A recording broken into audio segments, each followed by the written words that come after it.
We're fired up and ready to go. Am I right, Tucson? All right. Howdy, everyone. My name is Chris Cosico, and I'm but one of many very talented organizers down here in Arizona making sure we win this election. Now, a little bit about myself. I'm the son of a healthcare worker. Give it up. Yeah. So when the pandemic hit, I knew I had a responsibility to help make a difference, so I became an EMT to work on the front lines. Now this year I had a different calling. I wanted to make a difference here in Arizona for the presidential election, and that's what we're doing on the ground right now.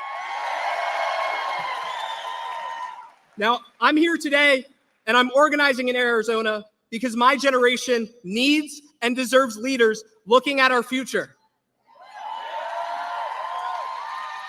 Vice President Harris and Governor Tim Walz are not only fighting for my community, they're fighting for my generation. Now, folks, they have a vision for a new way forward that will protect our fundamental freedoms, create an economy of opportunity, and preserve democracy.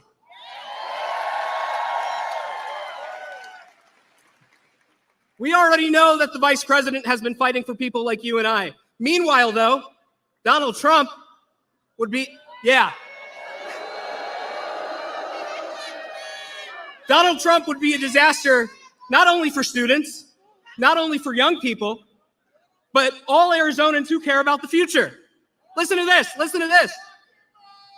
His Project 2025 agenda includes plans to ban abortion nationwide. We can't have that. He wants to gut Social Security and Medicare. We can't have that.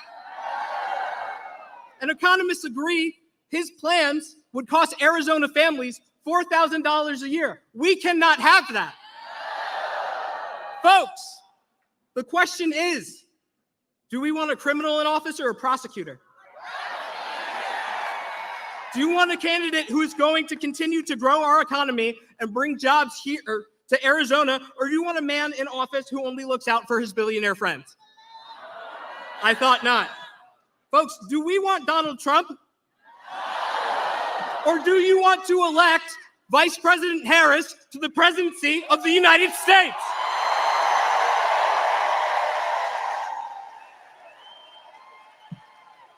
So if you want to send the vice president, and if you want to send Governor Walz to the White House, then we need your help.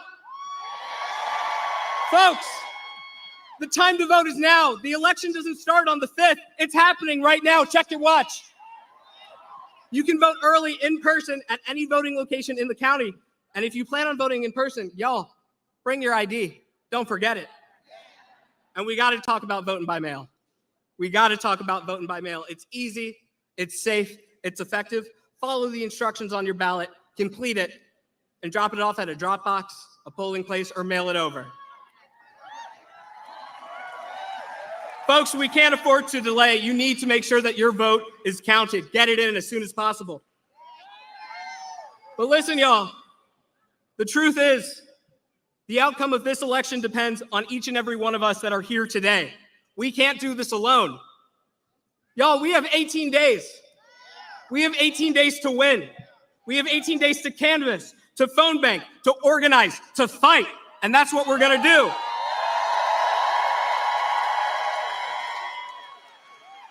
And friends, it's not just about the top of the ticket. We got to fight for Democrats up and down. Y'all, that includes folks like Kirsten Engel, who we just heard from. And that includes sending Ruben Gallego to the Senate. Ruben's going to fight for us. He's a Marine. I've had the pleasure of knowing a few Marines in my life, and boy, they are fighters. And he's worked his whole life and has what it takes to lead in the Senate. But here's the good news, y'all. You don't just have to take my word for it. It is my distinct honor to welcome our next senator to the stage, Ruben Gallego.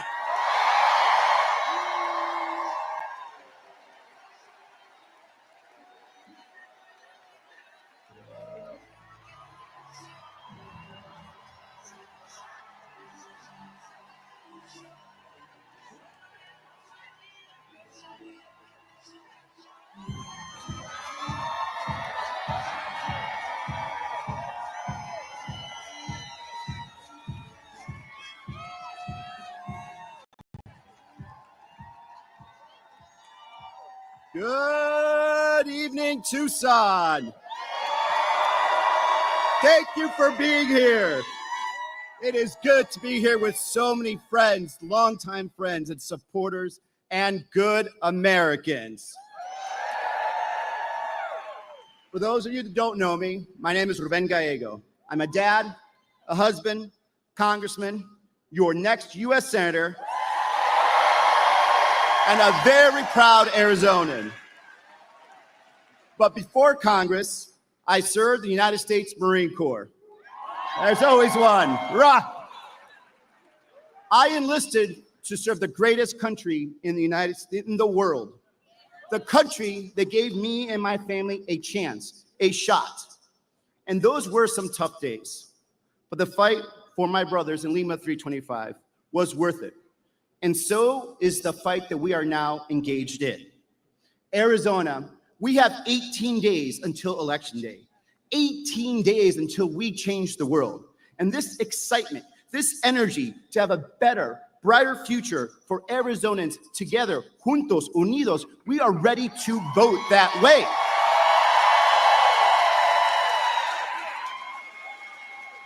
And I know some Arizonans are already voting. My wife, Cindy, and I just dropped off our ballot 2 days ago. And guess who we voted for? Our next president, Kamala Harris, and Vice President Walz.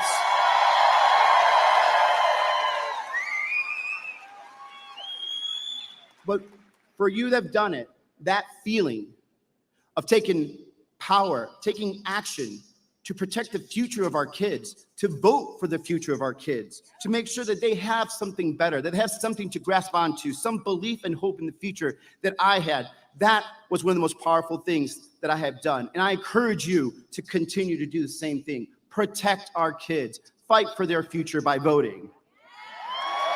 So remind your family, remind your friends, todos los vecinos, it is time to vote and vote now.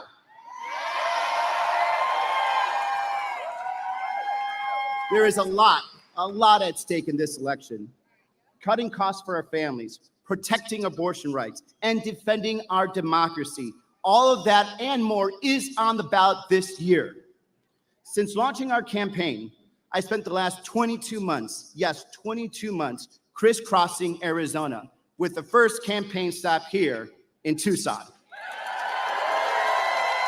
I've spoken with Arizonans everywhere, the farmer in Yuma, the sheriff in Parker, the mom in Mesa, the teacher in Maryville, the student in the Navajo Nation, the abuelita here in Tucson. And here's the thing, we have so much in common. We want to build a better Arizona for our families and our communities. And that's what this election is about. Kari Lake will give us none of that. She will do anything. She will say anything. She will do anything to gain power and hurt Arizonans in the process. She will ban abortion rights and not even look back.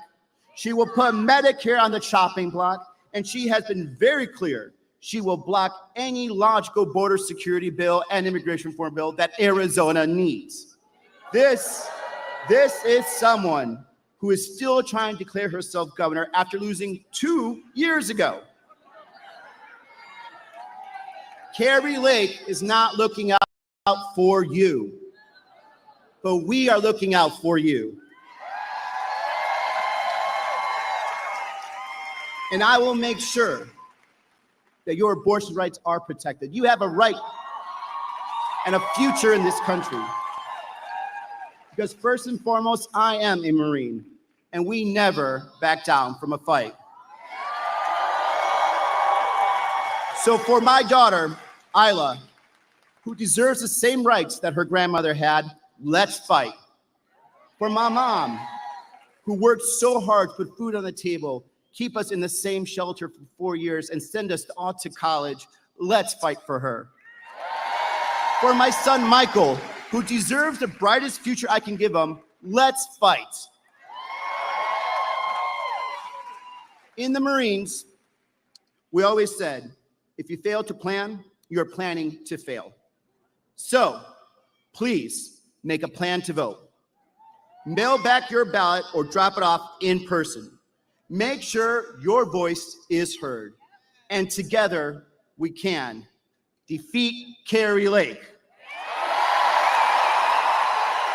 Defeat Donald Trump. Fight for a better future for Arizona and for our families. Let's go win this, Arizona. Muchas gracias.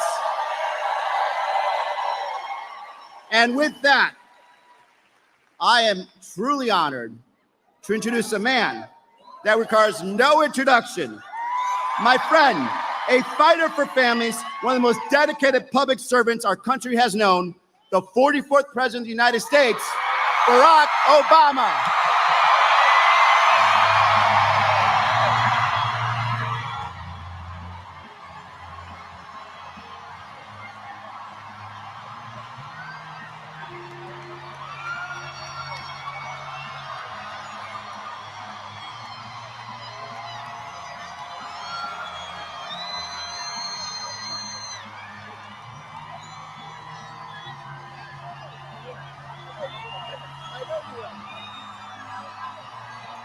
Hello, Arizona.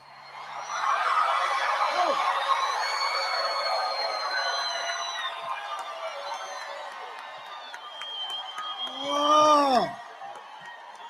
Hello, Tucson. Are you fired up? Are you ready to go? Man. All right. It is good to be back. It is good to be back in Arizona. It's good to be back in Tucson. And I appreciate y'all coming out the day before homecoming. As we landed, we saw Colorado's buses at the airport. And I know, Colorado's got a couple good players, but I also know you guys have beaten them twice in a row, so don't bet against the Wildcats tomorrow. Come on. I love you back. But I am not here just to talk about football. I am here to ask you to vote for my friend and your outstanding Congressman, Raul Grijalva. For your next member of Congress from the 6th District, Kirsten Engel. For your outstanding next United States Senator, Ruben Gallego. and for the next president of the United States, Kamala Harris.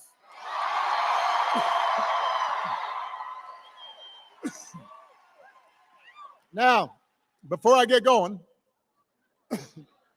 you guys have to forgive me, because let's face it, I'm a little out of practice. So I got a little something in my throat, but that's okay, because what I have to say is going to make so much sense that even if I'm coughing a little bit, I think you're still going to catch what I'm saying here. Because here in Arizona, voting has already started. You can vote early or return your mail ballot today. There's no reason to delay. What you waiting for? And of course, you can vote at your polling place on Election Day, November 5th. Si se puede, just remember to bring your photo ID.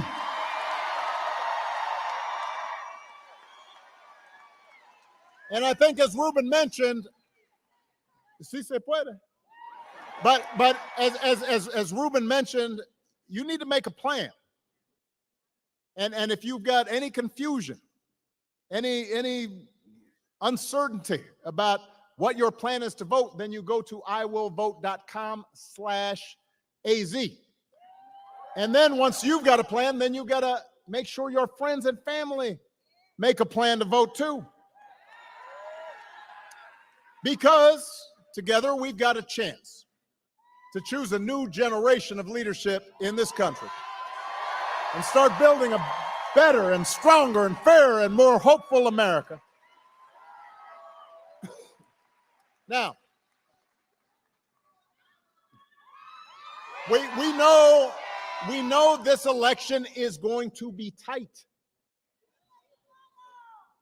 And it's going to be tight because a lot of Americans are struggling right now. As a country, we've been through a lot over the last few years. We've had a historic pandemic that wreaked havoc on communities and businesses.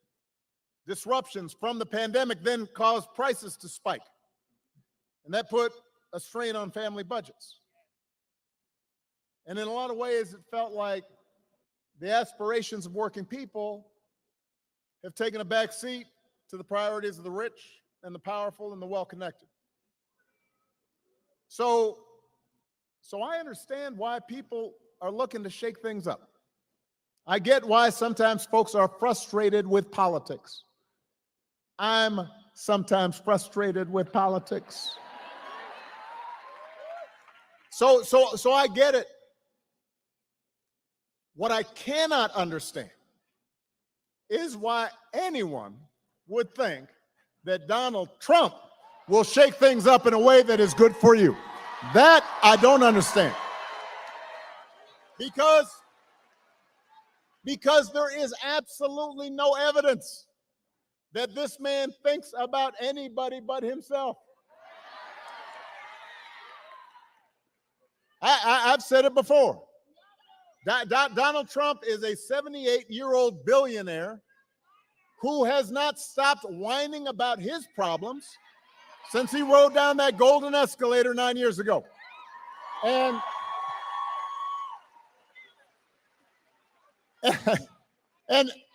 when he's not complaining, he's trying to sell you stuff. He's got his gold sneakers. He's got the $100,000 watch. Says it's a Swiss watch, but nobody can actually figure out where in Switzerland was this thing made. He's got, this is my favorite. He's got the Trump Bible. Wants you to buy the Word of God, Donald Trump edition. His name's going to be on there, embossed, right next to Luke and Mark and Matthew. And by the way, I will give you one guess. You could not make this stuff up. where these Bibles are made. So, Mr. Tough Guy on China, except when he can make a few bucks, hawking his Trump edition Bibles. Come on, man. You can't make this stuff up. But he's doing it. And the reason he's doing it is because what he cares about is his ego and his money and his status. He's not thinking about you. Donald Trump sees power as nothing more than a means to his ends. He wants the middle class to pay the price for another huge tax cut that would mostly help him and his country club buddies. He doesn't care if he costs more women their reproductive freedoms because it won't make a difference in his life. Do not boo. Vote. They can't hear you when you boo, but when you vote, everybody can hear you.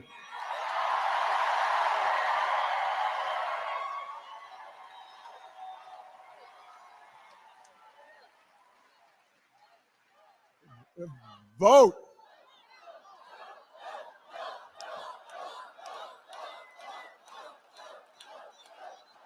Most of all, Donald Trump wants us to think that this country is hopelessly divided between us and them, between the, quote, real Americans, by which he means his supporters, and the outsiders who don't support him. Because having people divided and angry and aggrieved and resentful, he figures that boosts his chances to get elected. Now, so those are his intentions. I do have to point out that along with his intentions, there is also a question of his competence. Have you seen him lately? I mean, he is out there, he's given 2.5 hour speeches, just word salads. You have no idea what he's talking about. He's talking about Hannibal Lecter. He's talking about this. He's talking about that. He held a town hall meeting where he just, let me explain, because I've done a lot of town hall meetings. The point of a town hall meeting is to take questions. He just decided, you know what, I'm going to stop taking questions. And then he's swaying to Ave Maria and YMCA for about half an hour. Folks are standing there not sure what's happening. Can you imagine if I did that? Can you imagine if Ruben did that right in the middle? Now, our playlist would probably be better, but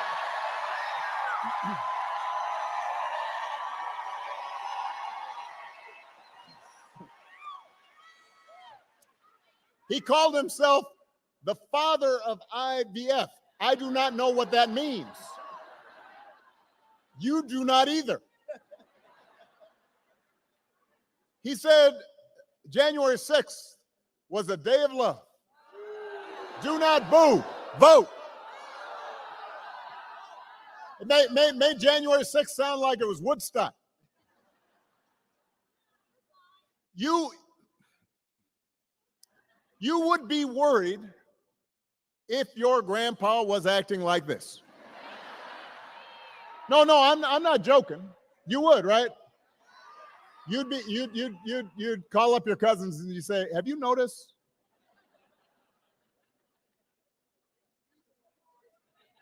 So imagine it coming from a guy who wants to be given unchecked power. Tucson, we do not need to see what an older, loonier Donald Trump looks like with no guardrails. We have had enough of arrogance and bumbling and bluster and division. America's ready to turn the page. We're ready for a better story. We are ready for a president, Kamala Harris.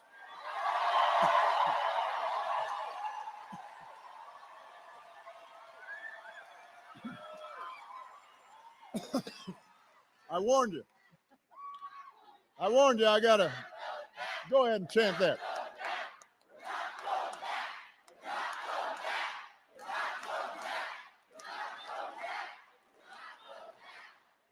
And the good news is Kamala Harris is ready to do the job.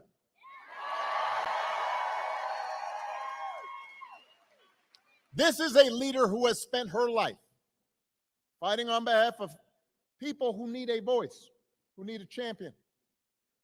Somebody who was raised in the middle class, believes in the values that built this country, worked her way through college in McDonald's, served with distinction in every office she has ever held, who is as prepared for the job as any nominee for president has ever been. That's who Kamala is. And in the White House, she will have an outstanding partner in Governor Tim Walz.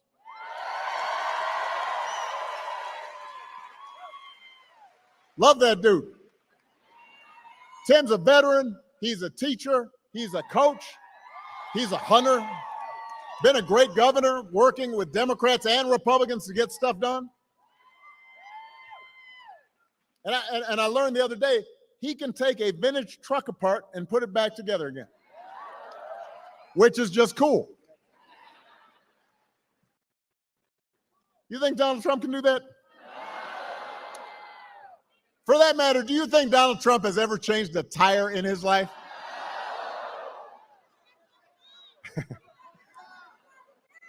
Yeah, you know, he's like having Jeeves change his tire.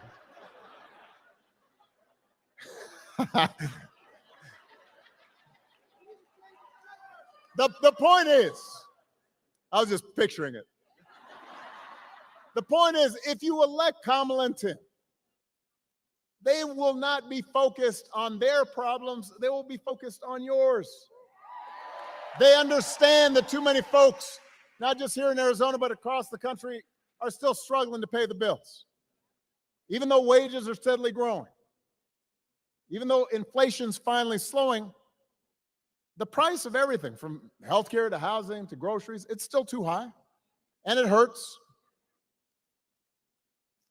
So the question is not whether or not we need to do some things different. The question is, who's really going to do something about it? So what we need to do is to evaluate the plans of the respective candidates. Donald Trump's plan is to give another massive tax cut to billionaires and big corporations. Now, do not boo. Vote.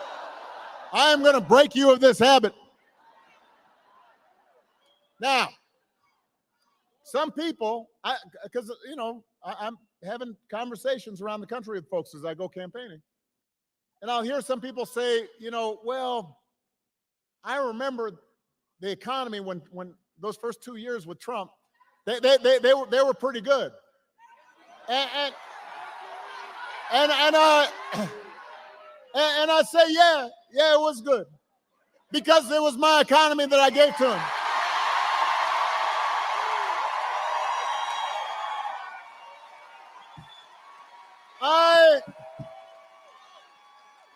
I had spent the previous 8 years cleaning up the mess that Republicans had left me. So when I handed over the economy to Donald Trump, we had 75 straight months of job growth. And I said, here you go. And all he did with it was give a tax cut to people who did not need one, and drove up the deficit in the process. And now he wants to do it again.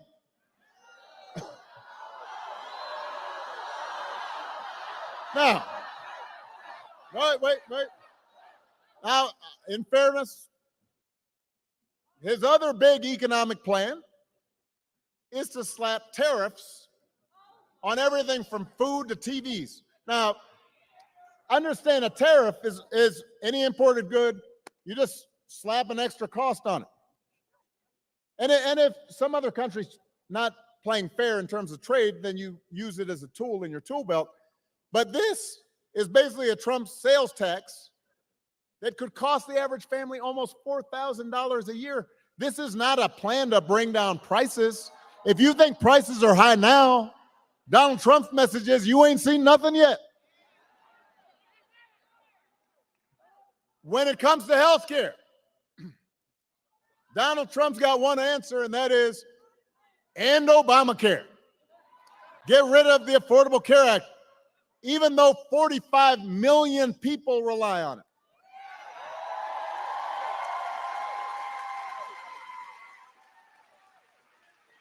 Couple of weeks ago, his running mate had the nerve, the chutzpah, to say that Donald Trump salvaged the Affordable Care Act. What? Donald Trump spent his entire presidency trying to dismantle it, and he couldn't even do that right.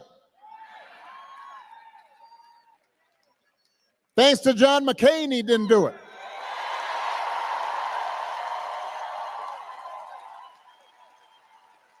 And now, 8 years after he was elected, after all the arguments against Obamacare have been proven to be wrong, and even folks who don't like me sure like that insurance, when he was asked about it, he said, well, I have a concept of a plan for how I might replace it. Now, I want you to think about that. Let's say your boss gives you an assignment, says she needs it by Friday. Friday rolls around, your boss says, so did you finish that project I asked for? Well, I haven't actually started, but I do have a concept of a plan.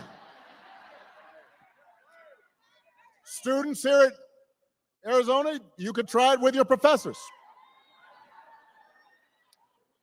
Now, papers due, and you just write on a sheet of paper, concept of a plan.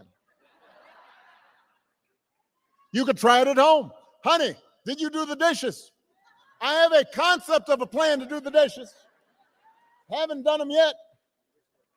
How's that going to go over?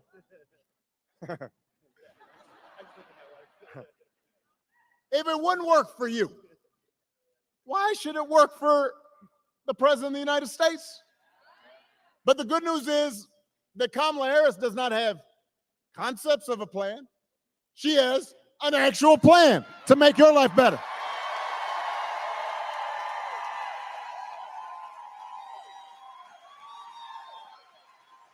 So to bring down the cost of things like groceries, she'll go after corporations that are jacking up prices, just like she went after big banks and for-profit colleges when she was Attorney General in California. And believe me, when Kamala does, nobody's going to want to stand in her way. I've witnessed it. I remember after the home mortgage crisis, Kamala pushed me and my administration harder than any other Attorney General in the country to make sure homeowners got a fair settlement. And it didn't matter that I was a Democrat. She wasn't going to let anything stop her from winning as much relief as possible for the families who deserved it. That's who she is. That's the kind of president Kamala Harris will be.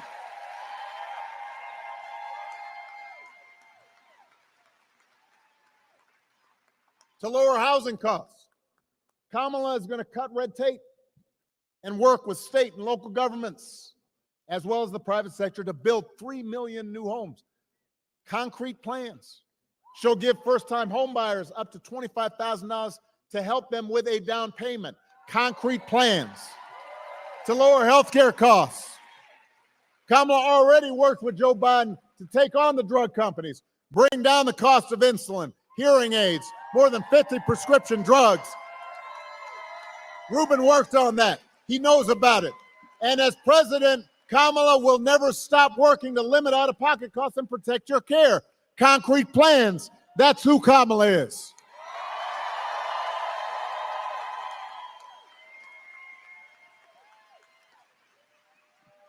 And instead of giving more tax cuts to billionaires and people who don't need them and raising prices on working families, Kamala's going to give a tax cut to 100 million middle class and working people here in America. So, if you're a new parent, you could qualify for a $6,000 tax credit during the first year of your child's life. That will help because raising kids is hard. She wants to make it easier to afford stuff like a crib or a car seat or diapers.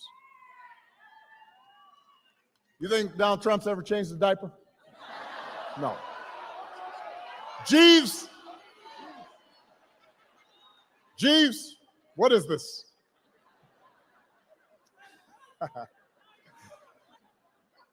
If you're starting a small business, Kamala Harris will give you a $50,000 tax credit to help you get it off the ground. She believes in entrepreneurship. That's who Kamala is. That's what she stands for, not concepts of a plan, actual plans. Now, if you challenge Trump or J.D. Vance on these quote-unquote concepts, they'll fall back on one final answer. This is their go-to. After everything else makes no sense, they'll go, and it doesn't matter what the issue is, housing, healthcare, education, paying the bills. He'll blame immigrants. He wants you to believe that if you let him round up whoever he wants and ship them out, all your problems will be solved. Now, wait, hold on a second, because this is a serious piece of business. Arizona is a border state. You know, there are real issues at the border. We can't pretend there are not. We are a nation of laws, and we are a nation of immigrants. We were built on immigrants looking for a better life. We also have to make sure that the system works the way it was supposed to, right? So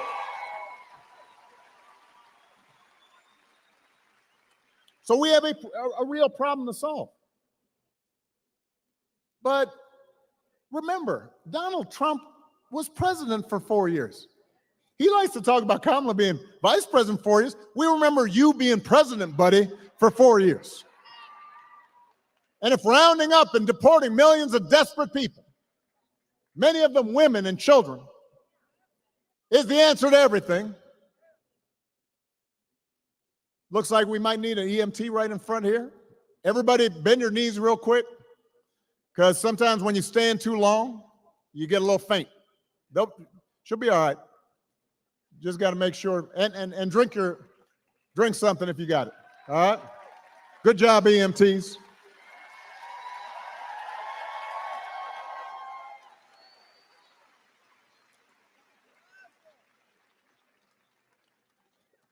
So the question is,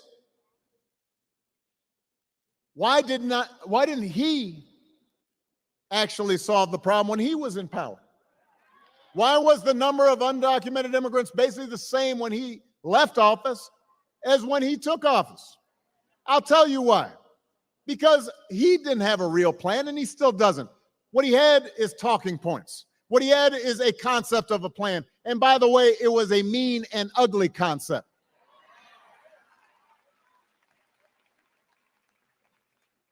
You know what would actually help bring order to the border and actually help fix our immigration system?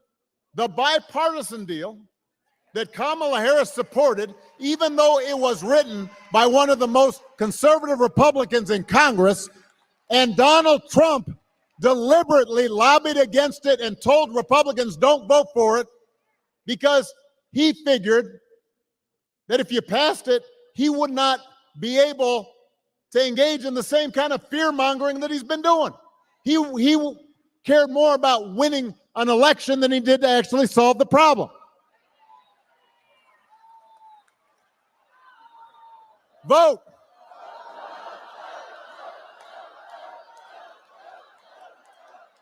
We do not need a president who's willing to make problems worse to make his politics better. We need a president who actually cares about solving problems, making your life better. That's what Kamala Harris will do. And that's why you got to vote. And to help her do it, she needs a Senate full of public servants like Ruben Gallego.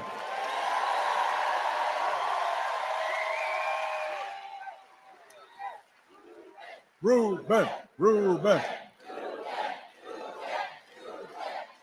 Keep going while I take my sip of water. Ruben. You heard Ruben speak a little bit about his life. Son of an immigrant, single mom. Growing up, he and his sisters didn't have much.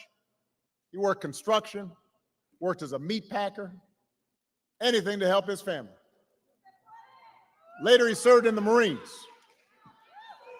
In Congress, he's proven that he will stand up to corporate price gouging and work to lower costs for families. Ruben's the kind of person we need in Washington. This is the kind of person who's going to help Kamala get stuff done. Folks who share our values and will do whatever they can to move the country forward.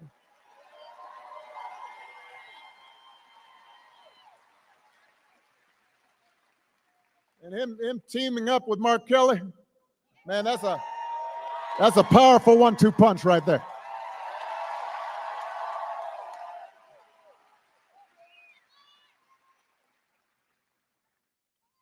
One of those values that Ruben shares and that's talked a lot about in the campaign is freedom. So I want to talk a little bit about that. I do not think we've ever had an election with candidates who understand freedom so differently. For Donald Trump and his cronies, freedom means that the powerful can do whatever they please. That's his definition of freedom. I want to fire workers for trying to organize a union. I should be free to do so. You know, they want the freedom to throw out votes if they lose an election. They want to control what women can and can't do to their bodies. In other words, for Trump, freedom is getting away with stuff. And it's like he said in the middle of the pandemic, when he said, I do not take any responsibility at all. I'm not sure any American president has ever uttered those words other than Donald Trump. I do not take any. People were dying. Hospitals overrun. I do not take any responsibility at all. That's his idea of freedom. I do what I want, and I'm not responsible for anything. We have a broader idea of freedom. We believe in the freedom to provide for our families if we're willing to work. The freedom to breathe clean air and drink clean water. The freedom to send our kids to school without worrying if they'll come home safely.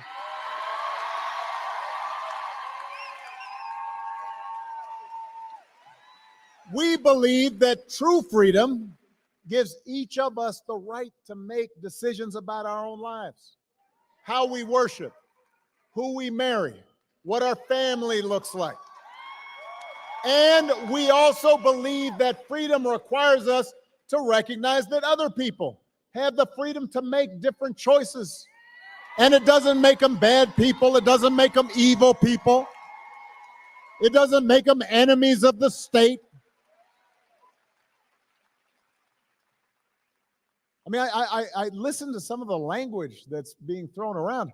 Look, even on the most contentious issues, I've always said there are good people of conscience on both sides of the abortion divide. And I respect anybody whose faith tells them that it's not something that they would do, that they support. But if we believe in freedom, then we should at least agree that such a deeply personal decision should be made by the woman whose body is involved, not by politicians.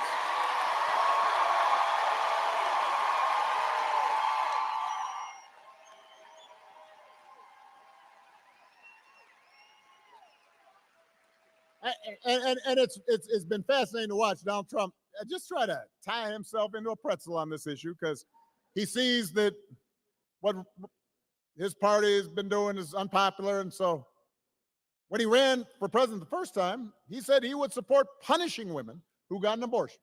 Punishing women. Then a couple weeks ago, he tells women he'll be their, quote, protector. I will tell you how he protected you, quote unquote. He handpicked 3 of the Supreme Court justices who overturned Roe versus Wade. He bragged about it.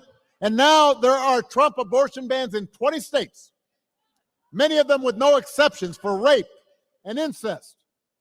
And he's out there saying, well, you know, everyone wanted it this way. Really? Donald Trump may be confused, but let's be clear about what's at stake here. If you send Ruben Gallego to the Senate, he'll vote to restore the reproductive freedom that women had for nearly 50 years. And if Congress passes that bill, Kamala Harris will sign it into law.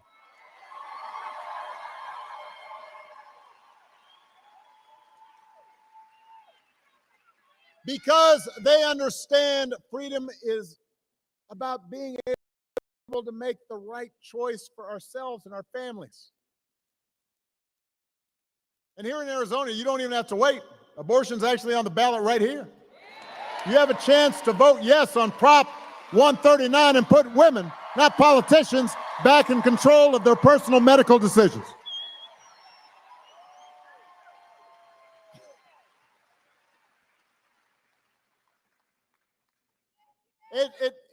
It's an example of how, at the end of the day, this election, it's not just about policies. It's not just about plans or concepts of a plan. It's about values.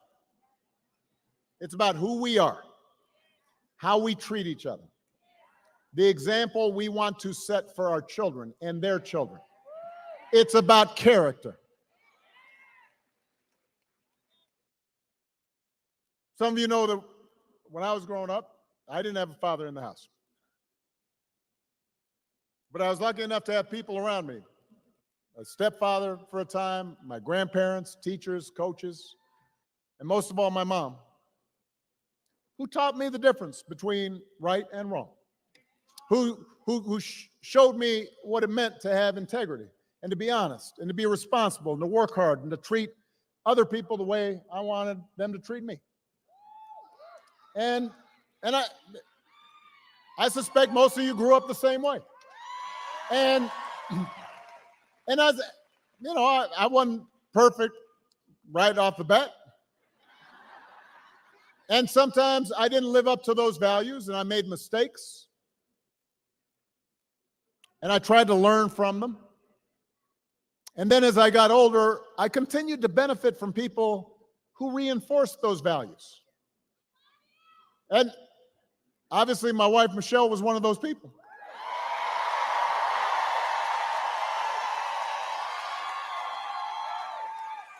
She's still trying to make me a little bit better. But it wasn't just Michelle. It was also friends and coworkers and neighbors and even political opponents, people on the other side of the aisle. And I already mentioned it before, being here in Tucson, I'm thinking about my friend John McCain. Yeah, now, I don't want to over-romanticize our relationship. And, you know, John was conservative, to put it mildly. Ran against me in 2008. Talked about me on the campaign trail. But you know what? He understood that some values transcend party. He believed in honest argument and hearing the views of other people. He didn't demonize his political opponents. You remember the time at the end of the campaign when a woman at one of his rallies said, Obama, you can't vote for that Arab. He's not even a citizen. And she started going on a rant, and he said, ma'am, hold on a second. I have a lot of disagreements with Senator Obama, but I served with him. He's a good man. He's an honorable man. He's a patriotic American. Shut it down. He knew that if we get in the habit of bending the truth to suit political expediency or party orthodoxy, our democracy can't work. The man had character. People like Gabby Giffords and Mark Kelly have character.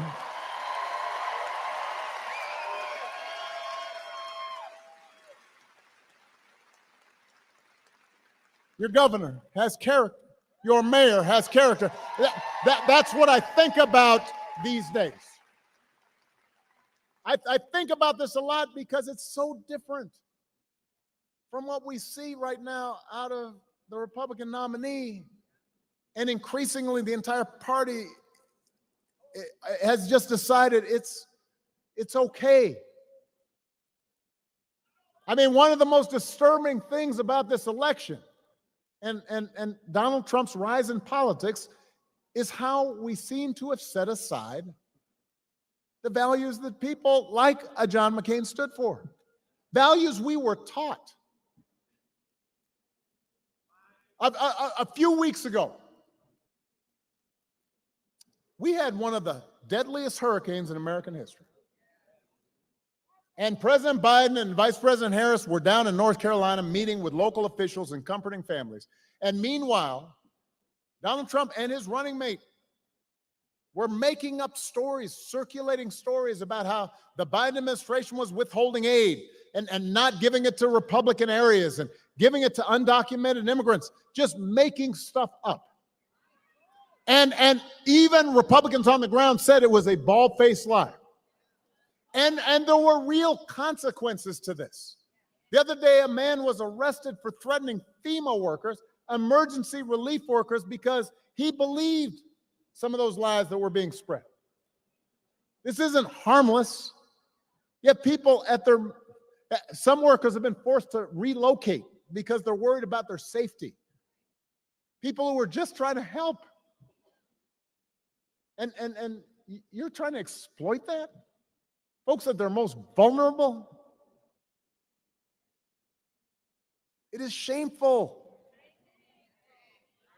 And because Donald Trump feels like making stuff up, you've got hardworking public servants who cannot do their jobs. And you've got desperate families being left to fend for themselves. Some of them are not even applying for aid they're eligible for because they believed that, well, there's no point because I'm not going to get help. So my question is, when did that become okay?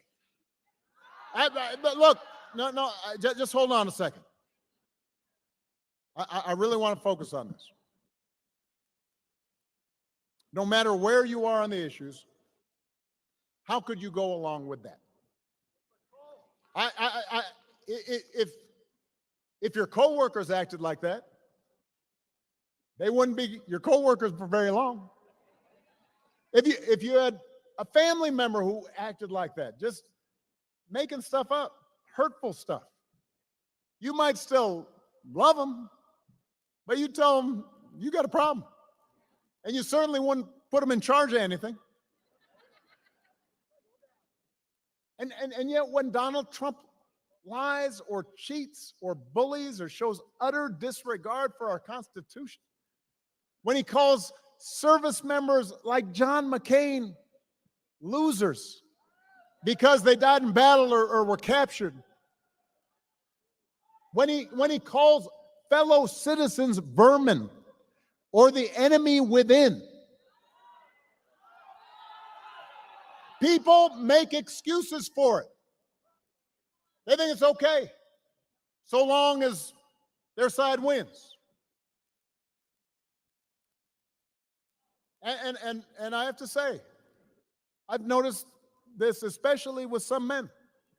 who think Trump's behavior, the bullying and the putting people down and acting all, pretend tough guy, that somehow that's a sign of strength. I am here to tell you that is not what real strength is. Never has been. Real strength is about working hard and carrying a heavy load without complaining. Real strength is about taking responsibility for your actions and telling the truth even when it's inconvenient. Real strength is about helping people who need it and standing up for those who can't always stand up for themselves. That's what we should want for our daughters and our sons. That's what I want to see in the President of the United States of America.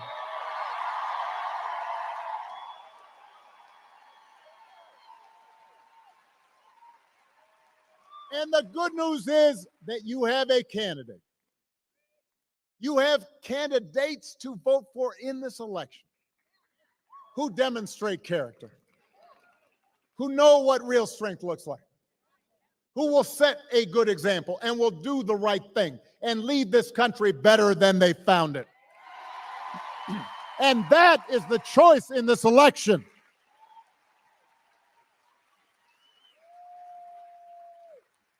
So, if you are talking to friends and family and neighbors, and it's hard to have political conversations right now. Sometimes families are getting divided. It's getting so intense. Friendships are broken off because of it. It shouldn't be that way. But Ruben and I were talking to a remarkable group of men right before we came out, and we were talking about this, and somebody said, man, I'm just so tired of everybody being divided and mean and nasty. And I said, well, we don't have to be that way. We can make arguments while still saying, I love you and I'm going to listen to you. But you need to have those conversations, though. If somebody says, well, I'm thinking about voting for Trump because I remember the economy being pretty good, remind them why it was good. If you say, well, I'm mad about higher prices, you say, well, hey, what is exactly Donald Trump's plan for higher prices? Just ask him. And if they don't, you tell him he's got concepts of a plan and it don't make sense. If they're concerned about issues like immigration, ask him, well, what do you think he's going to do? Because we know what he did the first time didn't work. You can have that conversation. And if after you've gone through that, and the folks who are unconvinced say, yeah, I don't know, I still like him, then I think you have to then say, yeah, but what about character? What about values? Because that matters. It's not just policies are on the ballot. Don't vote for somebody who does not respect you. Don't vote for somebody who makes fun of people because they're not like them. Don't prey on people who are weaker than you. It's about values. It's about character. So whether this election is making you feel excited or scared or hopeful or frustrated or anything in between, do not sit back and hope for the best. Get off your couch and what? Put down your vote and do what? Vote for Kamala Harris as the next president of the United States. Vote for Tim Walz as the next vice president of the United States. Vote for Ruben Gallego and this whole incredible Arizona Democratic ticket. Tell your friends and family members and neighbors to do the same. Because if enough of us make our voices heard, we will leave no doubt about the outcome of this election. We will leave no doubt about who we are and what America stands for. And together we will keep building a country that is more fair and more just and more equal and more free. That is our job. That's our responsibility. Tucson, let's go do it. Thank you. I love you. Bye-bye.